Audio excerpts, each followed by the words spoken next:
వాక్య ధ్యానాంశమై మత్తయి సువార్త 17వ అధ్యాయం 1వ వచనం నుండి చదువుకుందాం.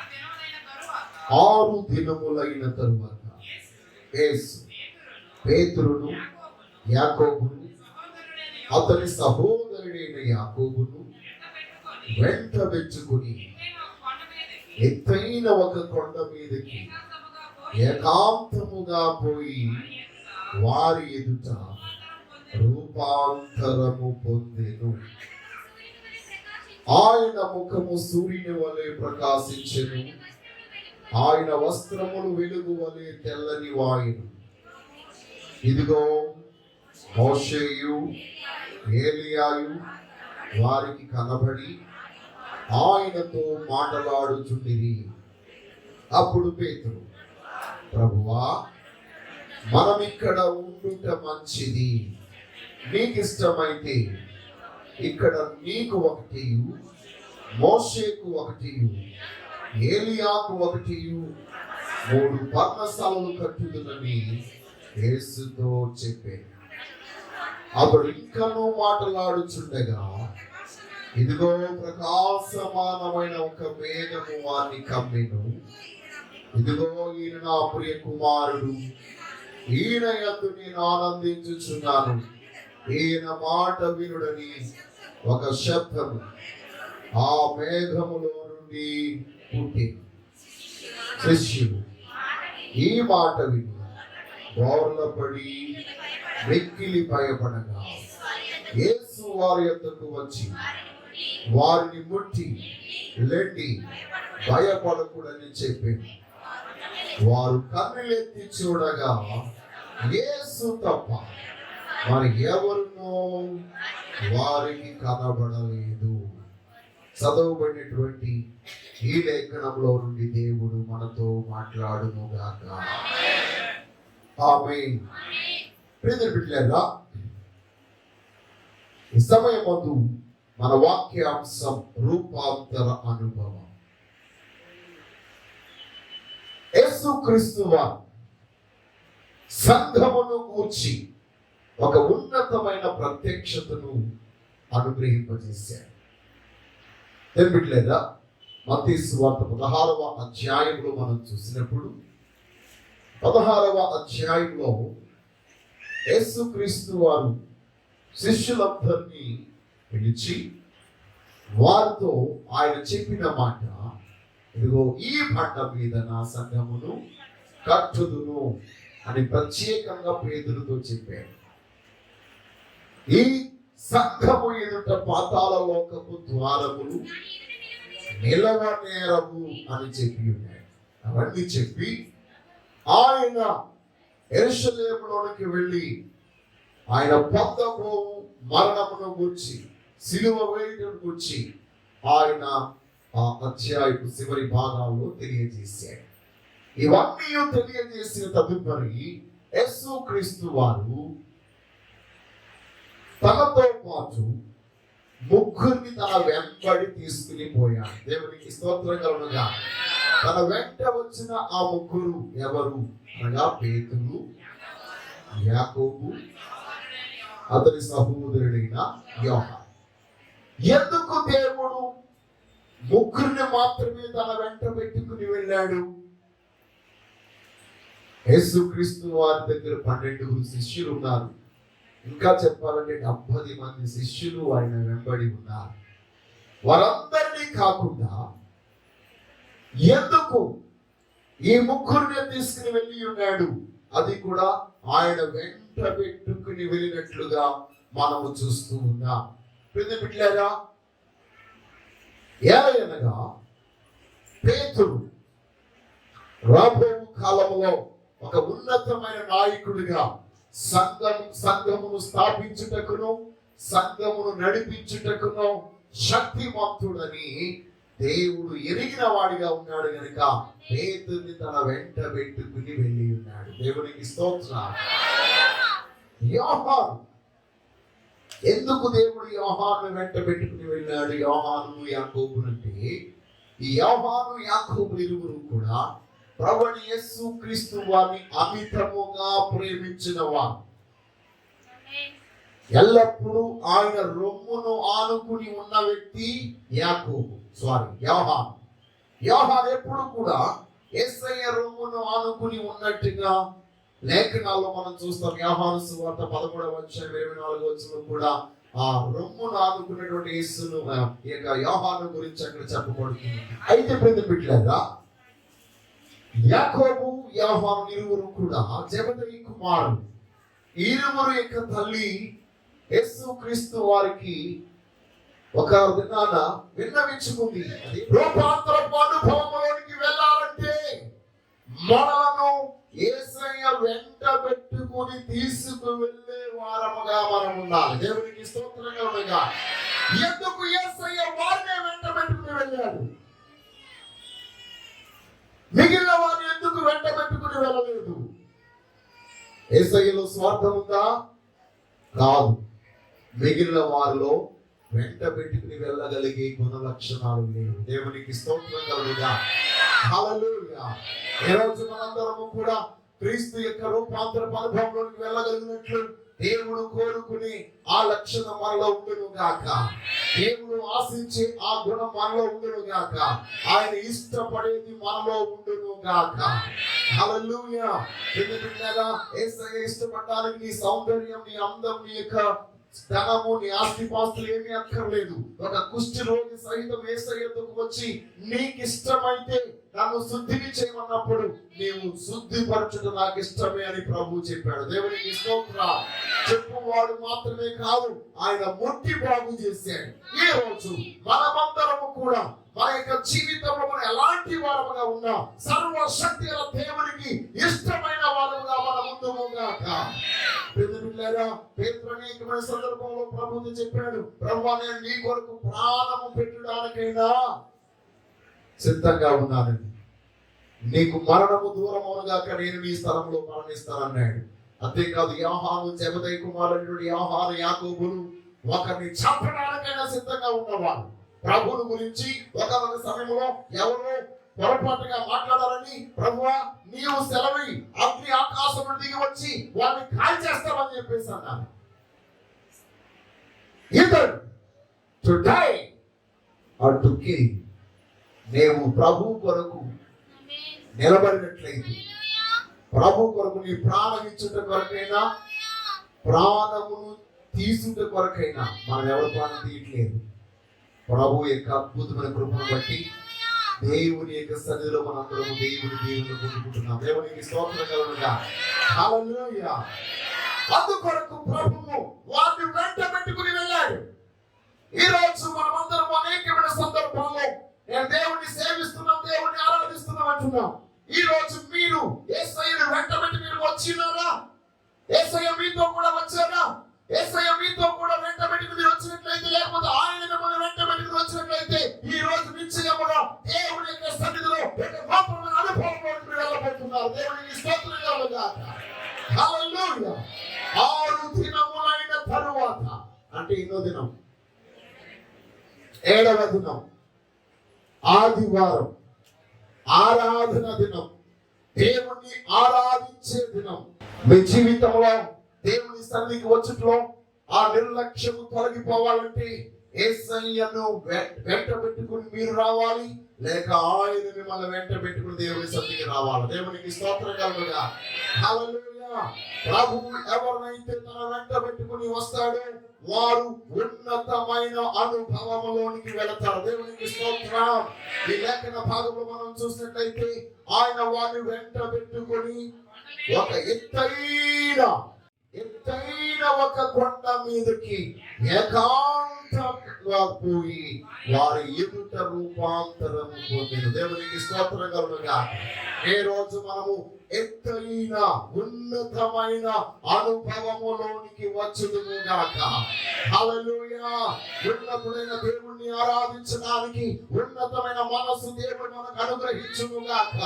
ఉన్నతమైన స్వభావం దేవుడు మనకు అనుగ్రహించును గాక. ఉన్నతమైన గుణము దేవుడు మనకు అనుగ్రహించును గాక. హల్లెలూయా. ప్రియమైన ఆయన ఉన్నతుడు మనల్ని ఎక్కడికి తీసుకెళ్తున్నట్ట? ఉన్నతమైన స్థలమునకు తీసుకువెళ్తాడు. దేవునికి స్తోత్రం. ఏ రోజు మీరు ఉన్నతమైన వారిగా ఉన్నారా? చాలా మంది తమ యొక్క జీవితంలో దేవుని యొక్క స్వారూప్యమును, దేవుని యొక్క ఉన్నతమైన అనుభవాన్ని అనుభవించలేకపోవడం గల కారణం, రూపాంతరము చెందలేకపోవడం గల కారణం, వారి బ్రతుకులో వారి రూపాంతరము పొందకుండా వారు ఉండిపోవడానికి గల కారణం, నామకార్థులుగా ఉండిపోవడం గల కారణం, ఏదో వచ్చి వెళ్ళిపోయే వారుగా ఉండడానికి గల కారణం ఏంటి అంటే దేవుడు అనుగ్రహించే ఉన్నతమైన గుణ లక్షణాలు వారికి కలిగి ఉండకపోవడమే. దేవునికి స్తోత్రం. ఎప్పటిలేదా వారి మనస్సు ఉన్నతమైనది, వారి హృదయం ఉన్నతమైనది, వారి చాలా ఉత్తములు, ఉన్నతమైన వారు అని ఎవరి గురించి మనం చెప్తాం? బాగా ఐశ్వర్యవంతుల్ని ఉన్నతమైన వారు అంటారా? ఎంత ధనము ఐశ్వర్యం ఉన్నప్పటికీ ఎదుట వారికి సహాయం చేయటువంటి వాడు ఉన్నతమైన వాడు కాదు. నీ ఉన్నత స్వభావం ఇతరులకు సహాయం చేస్తుంది, ఇతరులను ప్రోత్సహిస్తుంది, ఇతరులను బలపరుస్తుంది, ఇతరులకు ఉపకారం చేస్తుంది, ఇతరులకు మేలు చేస్తుంది. ఈ రోజు మీరు ఎలాంటి ఉన్నతమైన స్థితిలోనికి రావాలంటే మీ యొక్క ఆరాధన ఇతరులను ఆరాధించడానికి ప్రోత్సహించాలి, మీ ప్రార్థన ఇతరులను ప్రార్థించడానికి ప్రోత్సహించాలి, మీ యొక్క దేవుని సన్నిధికి వచ్చే మీ నడవడిక ఇతరులను దేవుని సన్నిధికి వచ్చుటకు ప్రోత్సహించాలి. ఇదిగో ఎవరైనా దేవుని సన్నిధికి వెళుతున్నారని చెప్పినప్పుడు నా ఆత్మ నాలో ఉప్పొంగుతూ వారి కంటే ముందుగానే దేవుని సన్నిధికి వెళ్ళాలనే ప్రోత్సాహం కీర్తనగారు చెప్తున్నాడు కదా, అలాంటి ప్రోత్సాహం మీ ద్వారా కలగాలి. దేవునికి స్తోత్రం కలుగుగాక. మీరు మీ యొక్క భక్తి, మీ విశ్వాసాలు, మీ ప్రార్థనలు, మీ ఆత్మీయతలు కేవలం పాటలు ప్రార్థనలు మాత్రమే కాదు, మీ స్వభావంలో మీరు చూపించగలగాలి. మీ ఇంటిలో సమస్య వచ్చినప్పుడు మీ అత్తమామలను ప్రేమించట్లేదు, మీ యొక్క అన్నదమ్ముల్ని ప్రేమించట్లేదు, అక్క చెల్లిని ప్రేమించట్లేదు, అన్నిటిలోనూ మీరు చూపించగలగాలి. ఒకరిని క్షమించగలిగే వారు ఉన్నతమైన వారు, ఒకరి ఎడల ప్రేమ చూపించగలిగే వారు ఉన్నతమైన వారు, ఒకరి ఎడల వారు మన ఎడల కీడు చేసినా మేలు చేయగలిగే వారు ఉన్నతమైన వారు. దేవునికి స్తోత్రం. ఈ రోజు మనము కొండ దిగువన ఉండే వారిగా ఉండకుండా ఉన్నతమైన వారిగా మనం ముందుకు కనుక ఎత్తైన స్థలంలో వెళ్ళినప్పుడు కొండ దిగువ ఉన్నవన్నీ చిన్నగా కనబడతాయి, పైనున్నవే మనకు ఉన్నతమైనగా కనబడతాయి. దేవునికి స్తోత్రం కలుగుగా. నేను ఏరాడకొండ వెళ్ళినప్పుడు ఈ యొక్క వైశాఖలో ఉన్న మహామహా ఎత్తైన భవనాలు సహితం ఎంత అగ్గిపెట్టిలా కనబడుతుండేవి. నేను అప్పుడు అనుకునేవాడిని, ప్రభువా మేము ఉన్నతమైన అనుభవంలోకి వస్తే ఈ లోక సంబంధమైన సుఖాలు, ఈ లోక సంబంధమైన భోగాలు, ఈ లోక సంబంధమైన వైభవం అంతా చిన్నదిగానే ఉంటుంది, నీవే మహోన్నతుడిగా ఉంచావు. అలాంటి ఒక ఉన్నతమైన అనుభవంలో వచ్చే సన్నిధిగా మందిరముగా ఈ సంఘమును గాక. హల్లెలూయా, హల్లెలూయా. ఈ లోక సంబంధమైన విషయాలన్నీ మీ దృష్టికి చిన్నవిగా కనబడి ఆ పర సంబంధమైన విషయాలు ఉన్నతమైనవిగా కనబడాలంటే యేసయ్యతో పాటు ఈ రోజు ఎత్తైన అనుభవంలోనికి మీరు రావాలి. దేవునికి స్తోత్రం కలుగుగాక. హల్లెలూయా. ఎప్పుడైతే మీరు అలాంటి అనుభవంలోనికి వస్తారో అప్పుడు ప్రభు యొక్క ఉన్నతమైన ప్రత్యక్షత మీరు పొందుకోగలుగుతారు. చాలా మంది దేవుడు మాకు చూపించండి, దేవుడు మాకు చూపించండి అంటున్నారు. ఇవన్నీ వారు హృదయాల్లో పెట్టుకుని చిన్న మనస్సు కలిగిన వారై లోయలో ఉండిపోయి, దిగువన ఉండిపోయి, దిగజారి పరిస్థితిలో ఉండి, దిగజారు మాటలు మాట్లాడుతూ, దిగజారిన ప్రవర్తన ప్రవర్తిస్తూ ఉన్నతమైన దేవుని ప్రత్యక్షత కావాలంటే ఎక్కడి నుంచి వస్తుంది? ఉన్నత స్థితిలోనికి ఆత్మీయంగా ఎదిగిన వాడే ఉన్నతమైన దేవుని యొక్క ప్రత్యక్షతను పొందుకుంటాడు. దేవునికి స్తోత్రం కలుగుగా. హల్లెలూయా. ఇప్పటి వరకు మీ దృష్టిలో ఉన్న యేసయ్య, ఇప్పటి వరకు మీరు అనుకుంటున్నటువంటి యేసయ్య, ఇప్పటి వరకు మీ ఊహలో ఉన్న యేసయ్య ఎలాంటి వాడే, ఎంత శక్తివంతుడే, ఎంత ప్రభావం గలవాడే, ఎంత మహిమ గలవాడే, ఎంత ఉన్నతమైన వాడే తెలియాలంటే ఈ రోజు మీరు ఆయనతో పాటు ఎత్తైన స్థలంలోనికి వెళ్ళాలి. దేవునికి స్తోత్రం కలుగుగా. హల్లెలూయా. ప్రియమైన పేతురు, యోహాను, యాకోబును యేసయ్య పిలిచిన వెంటనే ఆయన వెంబడించారు, ప్రశ్నించకుండా వెంబడించారు. వెంబడించి ఆయన ఒక సామాన్యమైన వ్యక్తి అనుకున్నాడు. అప్పటి వరకు ఆయన మెస్సయ్య అని వారికి తెలియదు, ఈయన ఎవరో ఒక ప్రత్యేకమైన మార్గం నడిపిస్తారు అనుకున్నాడు. కానీ యేసు క్రీస్తు వారు తన్ను తానుగా వారి ఎదుట ఎప్పుడైతే రూపాంతరము చెంది ఉన్నాడో వారికి అర్థమైంది, ఈ లోకానికి వచ్చిన మెస్సయ్య ఈయనే అని. దేవునికి స్తోత్రం కలుగుగా. హల్లెలూయా, హల్లెలూయా. ఈ రోజు మీ ఇంటిలో ఆరాధిస్తున్న యేసయ్య కంటే ఉన్నతమైన ప్రత్యక్షతని ఈ రోజు పొందగలగాలి అంటే ఎందుకనగా మనం చాలా సందర్భంలో యేసయ్యను ఆరాధిస్తున్నాం కానీ ఆయన శక్తిని, ఆయన బలమును ఆశ్రయించలేకపోవడం గల కారణం యేసయ్య కొన్ని చేస్తాడు, కొన్ని చేయడమే అపోహలో మనం ఉండిపోయాం. ఏ రోజు ఆయన స్వారూప్య దర్శనాన్ని మనము పొందుదుముగాక, ఆయన ఉన్నతమైన ప్రత్యక్షతను మనము పొందుదుముగాక. మీరు ఎప్పుడైతే ఎత్తైన అనుభవంలోనికి వెళ్ళారో, ఎత్తైన స్థితిలోనికి వారు వచ్చినారో, వారి హృదయాలు రూపాంతరము చెందాయి, వారి మనసులో రూపాంతరము చెందాయి, వారి జీవితంలో రూపాంతరము చెందింది. ఈ రోజు సంగమా, ఎందుకు ఎత్తైన అనుభవంలోనికి రావాలంటున్నారంటే, నీవు దిగువన ఉంటే వాదించే వ్యక్తిగా ఉంటావు, ఆర్గ్యుమెంట్ చేసే వ్యక్తిగా ఉంటావు, దెబ్బలాడే వ్యక్తిగా ఉంటావు, గొడవలు పెట్టే వ్యక్తిగా ఉంటావు, మూర్ఖమైన వ్యక్తిగా ఉంటావు. కానీ ఉన్నత స్థలంలో ఉన్న వ్యక్తిగా ఉంటే నీవెవరితో వాదన పెట్టుకోవు, ఎవరితో నువ్వు రాజ్యమాడవు, మూర్ఖంగా ప్రవర్తించవు. విశ్వాసము కలిగిన వ్యక్తివై నీ యొక్క నడవడిక ఉంటుంది. నీ నడవడిక ఇతరులకు మేలు చేస్తుంది. దేవునికి స్తోత్రం కలుగుగాక. హల్లెలూయా. దిగువన శిష్యులు పైకి వెళ్ళినటువంటి వారు ప్రార్థన చేస్తుంటే, దిగువన ఉన్న వాళ్ళు ఏం చేస్తున్నారంటే వాదాలు పెట్టుకున్నారు, గొడవలు పెట్టుకున్నారు. యేసుక్రీస్తు వారు కొండ దిగుకు వచ్చేసరికి శాస్త్రులు, పరిసయ్యులు అందరూ అక్కడికి వచ్చేసి, ఇదిగో మీ శిష్యులు ఒక మోచ చిన్న దెయ్యి పట్టుకున్న వాడిని తీసుకొస్తే స్వస్థపరచడానికి బదులు దెబ్బలాడుతున్నారు, గొడవలాడుతున్నారు అని చెప్పేసి కంప్లైంట్ చేస్తున్నారు అక్కడ. అప్పుడే ప్రభు అన్నాడు, విశ్వాసం లేని మూర్ఖతరము వారులారా, మీతో ఎంత వరకు ఉంటాను. దేవునికి స్తోత్రం. ఏ రోజు మనము విశ్వాసము లేని మూర్ఖులుగా కాకుండా, మూర్ఖతరము వారుగా కాకుండా, సర్వశక్తి గల దేవాది దేవుని యొక్క ఉన్నతమైన ప్రత్యక్షతను పొందుకునే వారముగా ఉండుముగాక. హల్లెలూయా. ఆ యొక్క ముగ్గురు ఈ యొక్క 90లో సెపరేట్ చేయబడ్డారు. ఈ ముగ్గురు గురించి మనం చూసినప్పుడు, యేసుక్రీస్తు వారు మరణం, పునరుత్థానం తర్వాత ఎప్పుడైతే పేతురు, యాకోబు, యోహాను, పేతురు యోహాను వారు వెళ్ళుచున్నప్పుడు ప్రార్థనా స్థలంలోకి వెళ్ళిన అద్భుతం జరిగేది. దేవునికి స్తోత్రం కలుగుగా. వారు ఏమి పెద్ద పెద్ద ప్రార్థన ఏమి చేయలేదు. ఇదిగో మేము కలిగినది నీకు ఇస్తున్నాం, నలుగురు యేసు నామములో నీవు లే అంటే 40 సంవత్సరాలు కుంటివాడిగా ఉన్న వ్యక్తి లేచి నిలబడ్డాడు. దేవునికి స్తోత్రం కలుగుగా. పక్షవాయు గల వాళ్ళు బాగుపడ్డారు. అందువరకు పేతురు, యోహాను వారు త్రావకుండా నడిచి వెళుతున్నప్పుడు వీధుల్లో ఉన్న రోగులను, వ్యాధిగ్రస్తులందరినీ కూడా మంచాల మీద పెట్టి, ఇదిగో ఆయన నీడ పడితే చాలు మా బిడ్డలు స్వస్థత పొందుతారని గొప్ప విశ్వాసంలోనిగా నాడు వారు వెళ్ళారు. దానికి గల కారణం ఏంటంటే వీరి యొక్క ఉన్నతమైన ఆత్మీయ అనుభవం. ఈ రోజు మన యొక్క జీవితంలో ఆ స్థాయిలోనికి మనం రాగలగాలి. దేవునికి స్తోత్రం కలుగుగా. యేసయ్య స్వస్థపరుస్తాడా అని వాదించే వాళ్ళందరికీ స్వస్థతను అనుగ్రహించగలిగే వారంగా మనం ఉన్నప్పుడు నిశ్చయముగా దేవుని యొక్క మహిమను వారు చూడగలుగుతారు. దేవునికి స్తోత్రం కలుగుగా. ప్రియ సంగమా, ఈ రోజు నీవు యేసుతో కూడా వెళ్ళి రూపాంతర అనుభవాన్ని పొందే స్థితిలో నీవు ఉన్నావా? యేసుక్రీస్తు వారు ఎందుకు ఎత్తైన స్థలంలోనికి వెళ్ళారు? నిర్గమకాండ 24వ అధ్యాయంలో మనం చూసినట్లయితే మొదటి వచనంలో మనం చూసినప్పుడు ఆయన మోషేతో ఇట్లా, నీవు అహరోనును, ఆదాము, నాదాబును, అబీహును, ఇశ్రాయేలు పెద్దలు 70 మంది యెహోవా యొద్దకు ఎక్కువచ్చి దూరమున సాగిలపడు. దేవునికి స్తోత్రం కలుగుగా. అక్కడ మోషే యొక్క దైవ ప్రత్యక్షతను ఇక్కడ ఉన్నటువంటి క్రొత్త నిబంధన ఈ ప్రత్యక్షతకు మనము సరిపోల్చినప్పుడు, ఇంటికి వెళ్ళిన తర్వాత 24వ అధ్యాయాన్ని మత్తయి సువార్త ఈ యొక్క 17వ అధ్యాయాన్ని సరిపోల్చి చదవండి. దేవునికి స్తోత్రం కలుగుగా.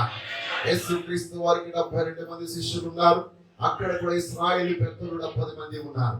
అక్కడ ముగ్గురిని మోషే వెంట పెట్టుకుని తనతో పాటు వెళ్ళాడు. 70 మందిని పక్కన పెట్టి ముగ్గురిని తనతో పాటు వెంట పెట్టుకుని వెళ్ళాడు. ఆ ముగ్గురు అహరోను, నాదాబు, అబీహు. ఈ ముగ్గురులో ఒకరు ప్రధాన యాజకుడు, 2 యాజకులు. అయితే ఈ యొక్క ముగ్గురిని మోషే వెంటబెట్టి వెళ్ళి ఆ ముగ్గురిని మళ్ళీ అక్కడ ఉంచి మోషే ప్రత్యేకంగా దేవుని యొక్క మహిమా మేఘములోనికి వెళ్ళినట్లుగా లేఖన భాగంలో మనం చూస్తున్నాం. దేవునికి స్తోత్రం కలుగుగా. హల్లెలూయా. ఇక్కడ మనం గమనించినట్లయితే ముగ్గురు శిష్యులను యేసయ్య వెంట పెట్టుకుని వెళ్ళాడు. అక్కడ ముగ్గురిని మోషే వెంట పెట్టుకుని వెళ్ళి ఉన్నాడు. అక్కడ మనం చూసినట్లయితే మోషే ఎత్తైన కొండ మీదకి వారిని తీసుకుని వెళ్ళాడు. ఇక్కడ యేసు క్రీస్తు వారు కూడా ఎత్తైన కొండ మీదకి వీరిని తీసుకువెళ్ళినట్టుగా మనం చూస్తూ ఉన్నాం. ప్రియ బిడ్డలారా, అక్కడ గమనించినప్పుడు అక్కడ కూడా 6వ దినము అయిన తర్వాత 7వ దినాన్ని దేవుడు మోషేను కొండ మీదకి రమ్మన్నాడు. ఇక్కడ కూడా చూసినట్లయితే 6వ దినం అయిన తరువాత వారు కొండ మీదకి వెళ్ళినట్టుగా చూస్తున్నాం. ఆ మాట మీరు గమనించాలంటే నిర్గమాకాండ 24:16 యెహోవా మహిమ సీనాయి కొండ మీద కనిపించింది. మేఘము 6 దినములు దాన్ని కమ్ముకుని 7వ దినమున ఆ మేఘము నుండి ఆయన మోషేను పిలిచింది. దేవునికి స్తోత్రం కలుగుగా. హల్లెలూయా. ఈ యొక్క దినమందు సర్వశక్తి కలిగిన దేవుని యొక్క స్వరం మనం విందుము గాక. మనము కూడా ఈ రోజు నీవు ఇక్కడికి ఎక్కి రమ్ము అనే మాట మనము విందుము గాక. ఎప్పుడైతే నీ యొక్క జీవితంలో ఆ గొప్ప దేవుని యొక్క స్వరమును వినగలుగుతావో నిశ్చయముగా ఆ మహిమ గల దేవుని యొక్క ప్రత్యక్షతను పొందుకుంటావు. దేవునికి స్తోత్రం కలుగుగా. హల్లెలూయా. ఎందుకంటే అక్కడ దేవుడు మోషేను తన మహిమతో నింపినప్పుడు మోషే ముఖము ప్రకాశించింది. ఇక్కడ మనము గమనించినట్లయితే యేసు క్రీస్తు వారు రూపాంతరము చెందినప్పుడు ఆయన ముఖము సూర్యుని వలె ప్రకాశించింది. దేవునికి స్తోత్రం కలుగుగా. హల్లెలూయా. అక్కడ మనం గమనించినట్లయితే మోషే యొక్క ముఖము ప్రకాశించినప్పుడు ఇశ్రాయేలులందరూ భయపడ్డారు. ఇక్కడ మనం గమనించినట్లయితే ఈ యొక్క శిష్యులు అది చూచి భయపడి మోర్లా పడిపోయినట్టు. దేవునికి స్తోత్రం కలుగుగా. హల్లెలూయా. అక్కడ ఒక మాట దేవుడు మోషేతో మాట్లాడినప్పుడు దేవుడు చెప్పిన మాట ఇదిగో నేను మోషే ద్వారా మీతో చెప్పుచున్న మాటలు వినుడి అని దేవుడు సెలవిచ్చాడు. ఇక్కడ కూడా ఈయన నా ప్రియ కుమారుడు, ఈయన యందు నేను ఆనందించుచున్నాను, ఈయన మాట వినుడి అని ఇక్కడ కూడా మనం ఒక శబ్దం వినబడటం చూస్తున్నాం. దేవునికి స్తోత్రం కలుగుగా. హల్లెలూయా. ప్రియ బిడ్డలారా, ఇక్కడ జరిగినటువంటి అద్భుతమైనటువంటి విషయం ఏమనగా భయముతో ఉన్నటువంటి వారి యొద్దకు యేసయ్య వచ్చి వారిని ముట్టి భయపడకుడి అని తెలియజేశాడు. దేవునికి స్తోత్రం. ఈ రోజు దేవుని యొక్క ఉన్నతమైన ప్రత్యక్షతలోకి వెళ్ళుచున్న మనమందరము కూడా మనలో ఉన్న భయాలన్నీ తొలగిపోవును గాక. దేవుని యొక్క ఉన్నతమైన అనుభవంలోనికి మనము అడుగు పెట్టుదుము గాక. హల్లెలూయా. హల్లెలూయా. ఈ యొక్క సమయంలో ఈ లేఖన భాగంలో మనం చూసినట్లయితే ఇక్కడ నీవు ఏ అనుభవంలోనికి రాగలగాలనగా ఎంత అద్భుతమైనటువంటి అనుభవంలోనికి ఈ రూపాంతరపు కొండ మీద నువ్వు రావాలంటే ఈ లేఖన భాగంలో మనం చూసినప్పుడు 8వ వచనాన్ని మనం గమనించినట్లయితే వారు కన్నులెత్తి చూడగా యేసు తప్ప మరి ఎవరునో వారికి కనబడలేదు. దేవునికి స్తోత్రం కలుగుగా. హల్లెలూయా. బిడ్డలారా, మన బ్రతుకులో అయితే యేసు తప్ప అందరూ మనకు కనబడతారు, అన్నీ మనకు కనబడుతున్నాయి. కానీ వీరికట యేసు తప్ప మరి ఎవరును వారికి కనబడలేదు. ఏ రోజు మనమందరము అలాంటి ఉన్నతమైన ఆత్మీయ అనుభవములోనికి వెళ్ళుదుము గాక. హల్లెలూయా. నీ జీవితంలో ఒక సమయం వచ్చినప్పుడు కష్టము, కన్నీళ్లు, బాధలు, దుఃఖములు, వేదనలు, శోధనలు వచ్చినప్పుడు ఆర్థిక ఇబ్బందులు ఒక ప్రక్క, అనారోగ్యం మరొక ప్రక్క, శోధనలు మరొక ప్రక్క, సమస్యలు మరొక ప్రక్క, ఇవన్నీ చుట్టుముడుతూ ఉన్నప్పుడు నీకు ఎవరు కనబడుతూ ఉన్నారు? దేవునికి స్తోత్రం కలుగుగాక. హల్లెలూయా. మన యొక్క జీవితంలో మనకు ఎవరు కనబడుతూ ఉన్నారు? ఇక్కడ మనం గమనించినట్లయితే ఈ రూపాంతరపు అనుభవంలోనికి, ఎత్తైన అనుభవంలోనికి, ఆత్మీయ అనుభవంలోనికి వారు వెళ్ళినప్పుడు ఆ యొక్క దేవుని స్వరాన్ని వారు విన్నారు, దేవుని యొక్క ప్రత్యక్షతను వారు చూచారు. ఈ రోజు కూడా మన యొక్క జీవితంలో దేవుని యొక్క ప్రత్యక్షతను మనము పొందుదుము గాక, దేవుని స్వరమును మనము విందుము గాక, దేవుని ద్వారా మనము బలపరచబడుదుము గాక. ఈ రోజు నీ కుటుంబంలో నీ భయములన్నీ యేసయ్య ద్వారా తొలగించబడి ఆయన తాకిడి నీ కుటుంబానికి అనుగ్రహించబడును గాక. హల్లెలూయా. ఈ ప్రత్యక్షతలో వారికి మోషేయు ఏలీయాయు కనబడ్డారు. ఎవరు కనబడ్డారంటండి? మోషేయు ఏలీయాయు కనబడిన తర్వాత వెంటనే పేతురు గారు అంటారు, అయ్యా నీకు ఇష్టమైతే నీకొకటి, మోషే గారికి ఒకటి, ఏలియా గారికి ఒకటి పర్ణశాల కట్టేస్తాం 3 అన్నాడు. ఎందుకు 3 పర్ణశాలలు కడతామన్నాడు? ఈ 3 పర్ణశాలల గురించి ఇక్కడ తెలియజేస్తున్నాడు. 3 పర్ణశాలలు, ఒకటి దేవుని యొక్క ప్రత్యక్ష గుడారానికి, రెండవదిగా ప్రియమైన మనం గమనించినట్లయితే పర్ణశాల పండుగ చేసేవారు ఇశ్రాయేలు. ఏ పండుగ అండి? ఈ లోకంలో మేము బ్రతికినంత కాలము అస్థిరులమే, స్థిరమైనది దేవుని యొక్క నివాసం అని తెలియజేయడం కొరకు వారు పర్ణశాల పండుగ చేసేవారు. మూడవదిగా మనం గమనించినట్లయితే వారు ఎల్లప్పుడూ కూడా యాత్రికులమని తెలియజేయడం కొరకు పర్ణశాలలు వేసుకునేవారు. కాబట్టి ఈ యొక్క మూడింటిని సరిపోలుస్తూ పేతురు అన్నాడు, అయ్యా నీకొకటి, మోషే గారికి ఒకటి, ఏలియా గారికి ఒకటి. ఎందుకంటే ఏలియా గారు బలిపీఠం కట్టి దేవుని యొక్క అగ్నిని రప్పించిన వాడు, మోషే దేవుని మహిమనే కొండ మీదకి రప్పించినటువంటి వాడు. ఇంకా నీవైతే ఆ మహిమని తీసుకొచ్చిన వాడు. దేవునికి స్తోత్రం కలుగుగా. హల్లెలూయా. ఏ రోజు మనందరము ఎందుకు ఆ మహిమ కలిగిన దేవుని యొక్క సన్నిధిలో రూపాంతరము చెందాలని తెలియజేస్తున్నారంటే అపోస్తలుడైన పౌలు అంటున్నాడు కదా, మీరు అంతకంతకు అధికమైన మహిమలోనికి.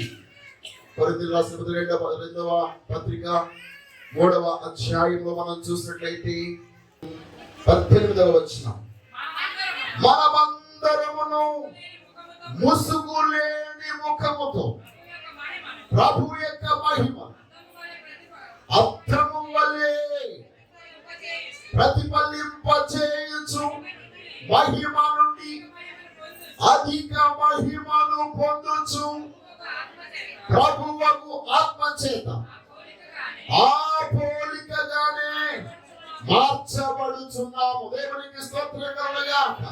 ఈ రోజు ప్రియ పరిశుద్ధాత్మ దేవుని ద్వారా ఆత్మ యొక్క విడుదల మీరు పొందిన వారై, ఆత్మ ఎక్కడ ఉందో అక్కడ స్వాతంత్ర్యం ఉంది, ఆత్మ ఎక్కడ ఉందో అక్కడ విడుదల ఉంది, ఆత్మ ఎక్కడ ఉందో అక్కడ విమోచన ఉంది.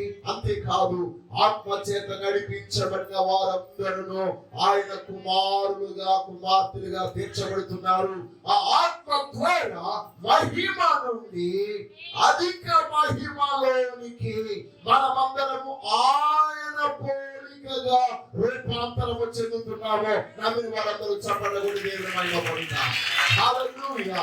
ఈ రోజు మనమందరము కూడా సర్వశక్తి గల దేవాది దేవుని యొక్క పరిశుద్ధాత్మ ద్వారాను ఆయన అనుగ్రహించు వాక్యము ద్వారాను మనము మన రూపములను మార్చుకుందాము గాక. హల్లెలూయా. ఈ రోజు మీ స్వభావాలు మార్చబడును గాక. మీరు ఇంటికి వెళ్ళిన తర్వాత మీ అత్తగారు ఇంత వాక్యం ఆలకించిన తర్వాత మీ అత్తగారు మీకు స్వాగతం పెడతారు, లేకపోతే మీ మావయ్య మీకు స్వాగతం పెడతారు, మీ తల్లి మీకు స్వాగతం పెడుతుంది, మీ భర్త మీకు స్వాగతం పెడతారు, మీ భార్య మీకు స్వాగతం పెడుతుంది, లేకపోతే మీ బిడ్డలే మీకు స్వాగతులుగా మారిపోతారు. యేసు నామములో ఆ మరో రూపం ఈ రోజు మీలో నుండి బయటికి పోవును గాక. హల్లెలూయా. కుటుంబాలను చిన్నాభిన్నము చేసి గొడవలు పెట్టి అల్లరి పాలు చేసి ఆ మరో రూపం మనలో నుండి యేసు నామములో ఈ రోజు పరిశుద్ధాత్మ దేవుడు ఆక్రమించును గాక. గట్టిగా చెప్పండి. దేవుని అభిషేకం మీ మీద దిగి వచ్చును గాక. హల్లెలూయా. ఎవరు ఏమన్నా మనలో ఉన్నతమైన స్వభావము కనబడును గాక. ఆ ఉన్నతమైనది దేవుని ప్రేమ, ఆ ఉన్నతమైనది దేవుని కరుణ, ఆ ఉన్నతమైనది దేవుని దయ, ఆ ఉన్నతమైనదే దేవుని యొక్క సమాధానం ఈ రోజు రోజు అవి మనలోనికి కనబడును కాక. హల్లెలూయా. యేసయ్య పోలిక మీలోనికి వచ్చినప్పుడు, యేసయ్య స్వరూపము చేత నింపబడినప్పుడు, యేసయ్య లాంటి సహనం, యేసయ్య లాంటి క్షమాపణ గుణం, యేసయ్య లాంటి ఆ యొక్క నడక, యేసయ్య లాంటి ఆ మాట, యేసయ్య లాంటి ఆ దృష్టి మనందరిలోనికి వచ్చేస్తుంది. దేవునికి స్తోత్రం కలుగును గాక. ఈ రోజు యేసయ్య స్వరూపములోనికి మనం రూపాంతరము చెందుదుము గాక. ఇప్పటి వరకు మనం ఉన్నది వేరు, ఇక మీదట ఉన్నది వేరు. ఈ రోజు ఇది చివరి ఆదివారం. ఈ నెలలో ఈ చివరి ఆదివారం. ఈ ఆదివారం నాడు ఈ సంవత్సరాలు అంతయు కూడా మనం ఒక నూతనమైన రీతిలో నడిపించబడినట్లు దేవుడు మనల్ని రూపాంతరపరచును గాక. హల్లెలూయా. ఆ సమయంలో ఎప్పుడైతే అలాగ రూపాంతరము చెందుతారో మీకు యేసు తప్ప ఎవరు కనబడండి. ఏ రోజు మీ కంటికి యేసయ్య కనబడును గాక. హల్లెలూయా. ఇక్కడ మోషే ఏలియాలు ఈ యొక్క శిష్యులకు కనబడ్డారు. కానీ బిడ్డలారా, దేవుని వాక్యం మనం చూసినట్లయితే చివరికి వారికి కనబడింది ఎవరట? యేసయ్య. మోషే ప్రవక్తలు సహాయం చేస్తారు, కానీ కడ వరకు ఉండేవాడు యేసయ్యే. దేవునికి స్తోత్రం కలుగును గాక. హల్లెలూయా. వారు సహాయకులు, ఈయన సదాకాలం మనతో ఉండేవాడు. మీకు సహాయకులు కావాలా? సదాకాలం మీతో ఉన్నవాడు కావాలా? ఇక్కడ యేసయ్యే వారికి కనబడడానికి గల కారణం చివరికి ఆయనే ఉండేవాడు. దేవునికి స్తోత్రం. లోకంలో మనకి సైన్స్, ఎడ్యుకేషన్ చాలా ప్రాముఖ్యం. సైన్స్, ఎడ్యుకేషన్ మనకి సహాయం చేస్తుంది. మన జీవితంలో పరిజ్ఞానం, సైన్స్, విద్య అవసరం, అది సహాయం చేస్తుంది. కానీ చివరకు నిలిచేది యేసయ్యే. దేవునికి స్తోత్రం కలుగుగా. చదువుతున్నటువంటి వాళ్ళారా, మీ అందరి జీవితంలో మీకు తెలియజేస్తున్నాను, ఎంతో మంది చదివి పిచ్చి వాళ్ళు అయిపోయారు. They are becoming mental people. కానీ సర్వశక్తి గల దేవాది దేవుడు అనుగ్రహించిన జ్ఞానముతో విద్యను అభ్యసించిన వారు ఉన్నతమైన ప్రయోజనంగా తీర్చబడ్డారు. ఈ రోజు సైన్స్ అలాగే విద్య అవసరం, కానీ చివరి వరకు నడిపించగలిగేది యేసుక్రీస్తు వారు మాత్రమే. ఆయనే జ్ఞానానికి మూలం, ఆయనే జ్ఞానం ఇచ్చుటకు ఆయనే కారకుడు. దేవునికి స్తోత్రం కలుగుగా. హల్లెలూయా. అలాగే డాక్టర్లు, మెడిసిన్, ఔషధం మనకు సహాయం చేస్తుంది, కానీ చివరికి నిలిచేది యేసయ్య మాత్రమే. దేవునికి స్తోత్రం కలుగుగా. హల్లెలూయా. చాలా మంది వైద్యులు చెప్తుంటారు, అయ్యా మేము చేయవలసిన ప్రయత్నాలన్నీ చేస్తాం, వాడవలసిన మెడిసిన్ అంతా వాడేస్తాం, ఇక నీ దేవుడు నిన్ను కాపాడాలి.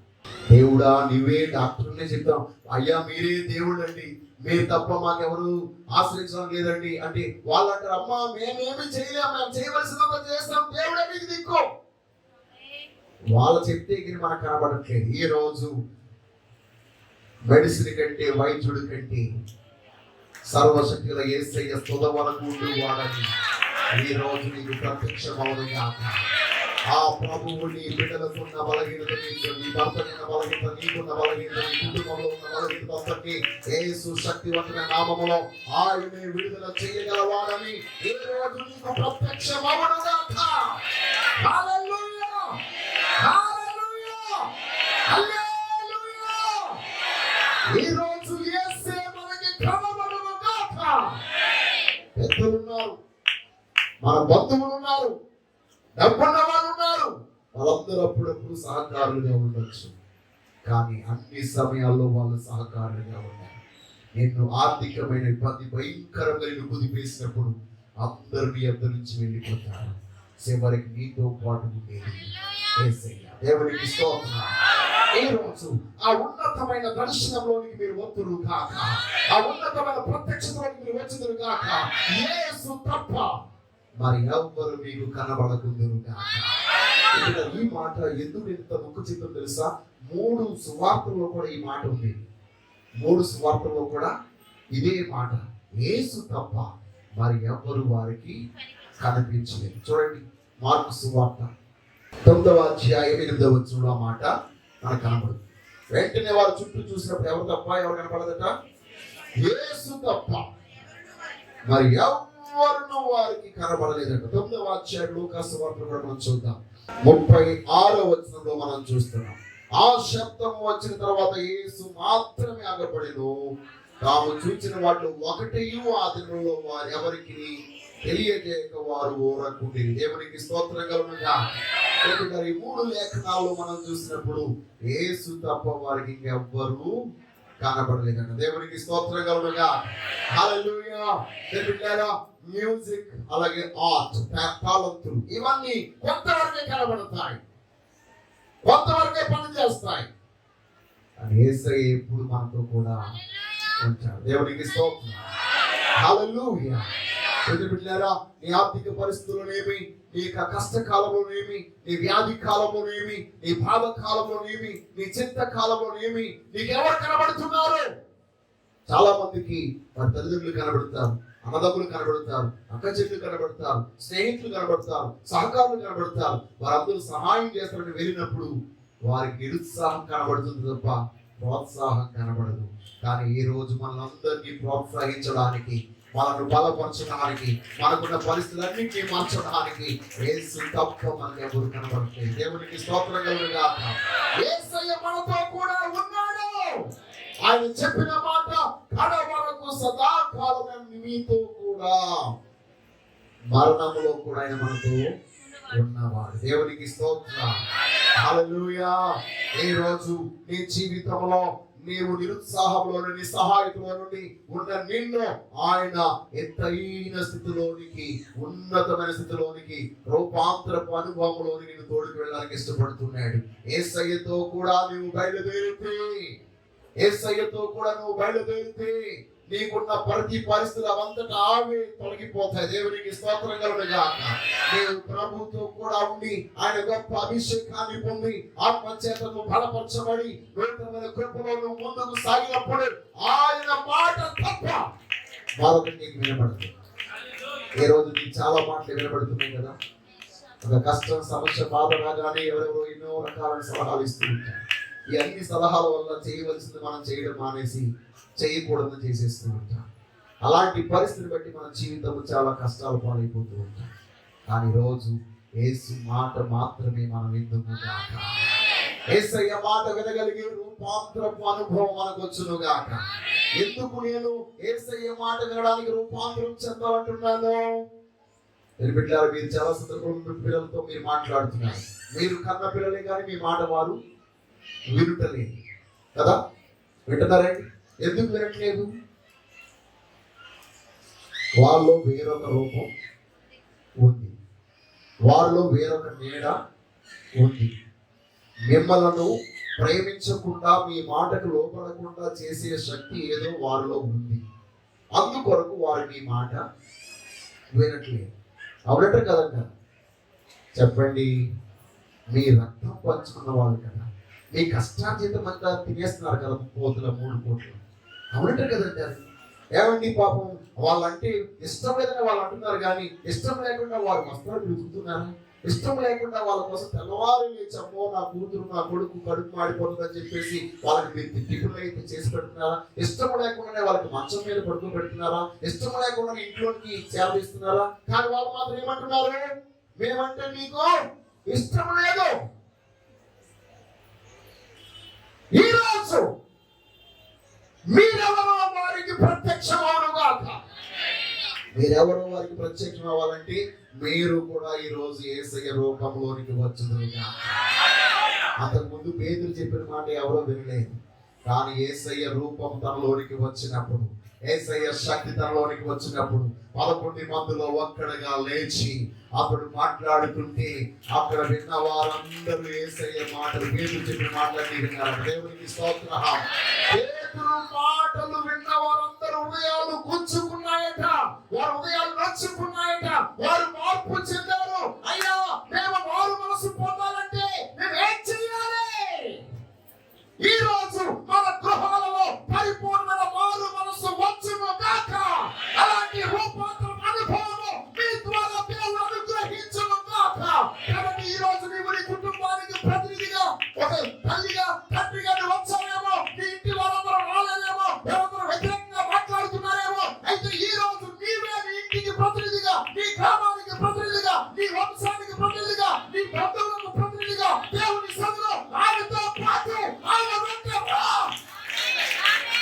ఆ దేవుడిని రూపాంతరపరచబోతున్నాడు. నీ ద్వారా నీ పరిస్థితులు రూపాంతరపరచబోతున్నాడు.